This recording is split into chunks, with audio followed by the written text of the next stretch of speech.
All right, we're back. We are on page 3 of notes 4 of Calc C. We are talking about series, preferably infinite series, but we've looked at a lot of finite series so far. And so what we're going to kind of come to terms with is that when you're going to infinity, there are going to be some series that no matter what you plug in are going to converge. They're going to have a finite sum. There are some that are only going to work at certain x values, but we're going to work out how to figure out those x values. That's actually going to be a really big deal. Those x values are called the interval of convergence, which is kind of a cool name.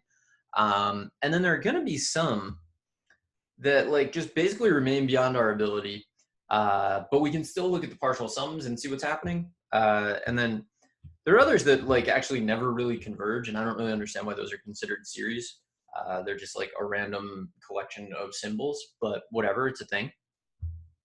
So what we're going to be doing for the partial sum idea, right, is we're looking at this.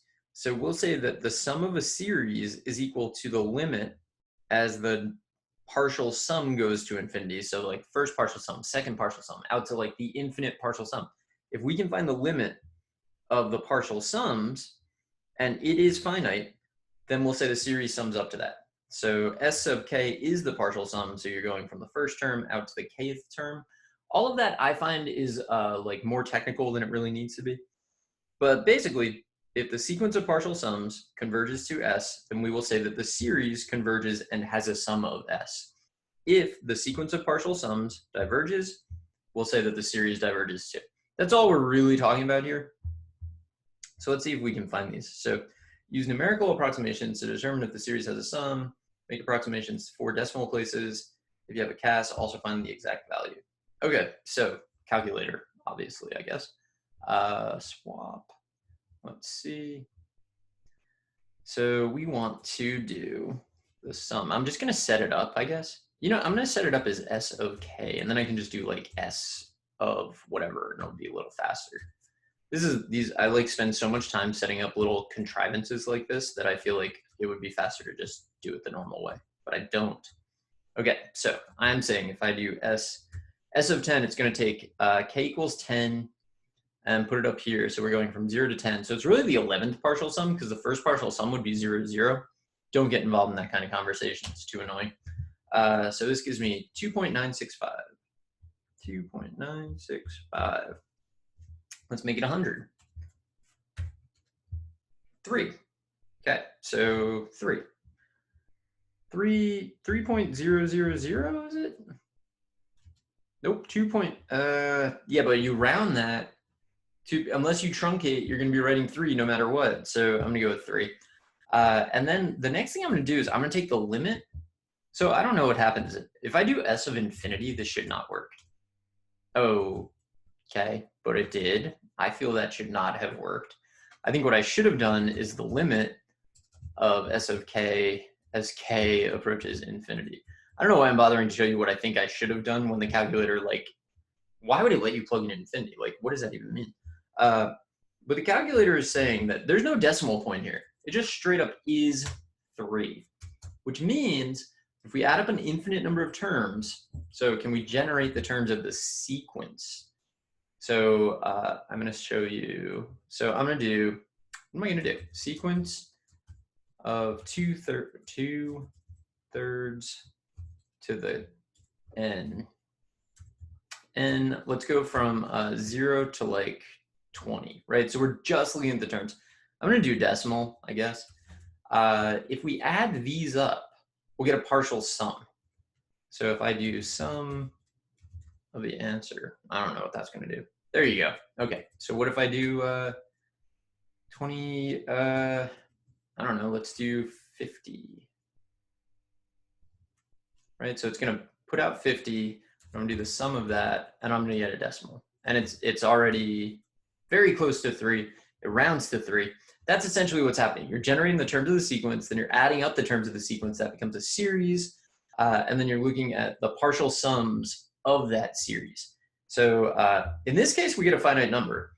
So the next one in the notes is really similar, but a little different. So the difference is this time we're not raising 2/3 to the n, we're just leaving it as 2/3. So this is always a little confusing to me. It's not really confusing, but if you just do the sequence, I mean, it's confusing to me, but I don't think it's generally confusing to everyone. If I go n from like 0 to 5, so when n is 0, be 2/3. When n is 1, be 2/3. When n is 2, be 2/3. For some reason, that confuses me, and like always has. I don't really know why. So if I do s of 10, it's really just going to be 10 times 2/3. Well, 11 times 2/3 because of the 0th term. So that's going to be 7.333. I did not need to do that on the calculator, it turns out. That's one of those, I do that with factoring a lot. I'll ask the calculator to factor, and then I see that I should have been able to, and then I'll like go back and do it. So I get 67.333.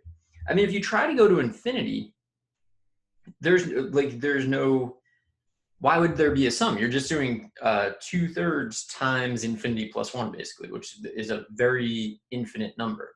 So in this case, we don't get a finite sum because there is no limit to the sequence of partial sums. Like, it's just going to keep getting bigger. You're just adding 2/3 over and over and over. And like, very quickly, that gets out of hand. So I'm going to say diverges here. Does not have a finite sum. So the difference between the two series, I would say, is that the limit as n approaches infinity of 2/3 to the n is equal to 0, while the limit as n approaches infinity of just 2/3 equals 2/3, which is not 0, which means like over time, for the first series, you're essentially just adding 0 over and over again. So it could add up to a value. Whereas for the second one, as you go to infinity, you're just adding 2/3 every time. There's no way that could have a finite sum because you're just going to get infinity times 2/3, which is not a finite number. So it looks like for there to even potentially be a sum, the limit of the nth term is going to have to go to 0. If it doesn't go to 0, there's no way, because over time you're just adding that number over and over and over. Adding 0 over and over and over feels like it should give you a finite sum, but it doesn't always. But if it doesn't have a limit of 0, then you are definitely not getting a finite sum. So that's something we're going to wrestle with. Let's take a look at this. So, all right, what are we doing? Use your calculator to find the sum of the series to determine, or to determine it does not converge. This is just a calculator problem. All right, let's do this. So I'm gonna, like, based on what I said before, for the first one, -5 to the n over 2 to the 2n plus 1. If you wanted to, you don't need to do this, but if you wanted to, you could rewrite this as -5 over 4 to the n times 1/2. And -5 over 4 to the n does not go to 0. So I think this is not going to have a finite sum. I think this is going to go to, I don't even know what it goes to, though, because it alternates. Like, I think it just like flails back and forth between infinity and negative infinity. But definitely, I think this will not have a partial sum. A finite sum, I should say. Definitely has partial sums. Everything has partial sums. -5 to the n, and then 2 to the 2n plus 1. I think it's going to say undefined. It's not going to say, oh, God. Don't control enter that. All right, let's look at some partial sums. So 100. 100's huge. Now let's look at 101. So look at this. We're varying between hugely positive, hugely negative.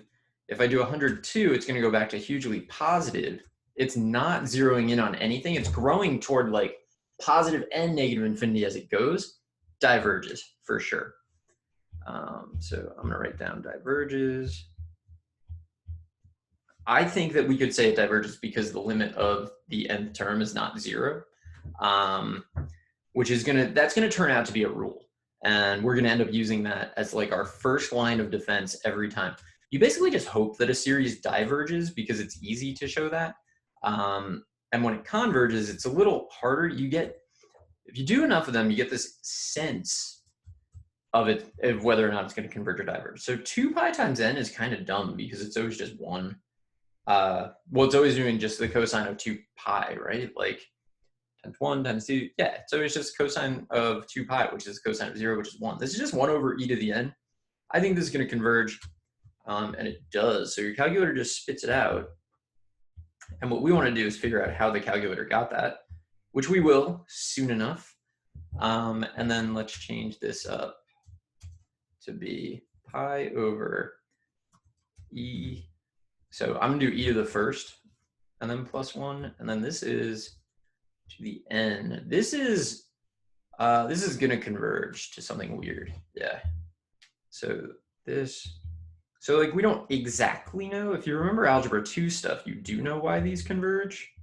But if you don't, that's okay. Suffice it to say that they could converge because the limit of the n term was 0, right? The limit of cosine of 2 pi times n, which I object to, n comma infinity.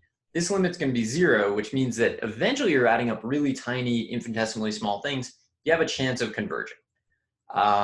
This limit is also going to be 0. Limit pi over e to the first plus 1 to the n.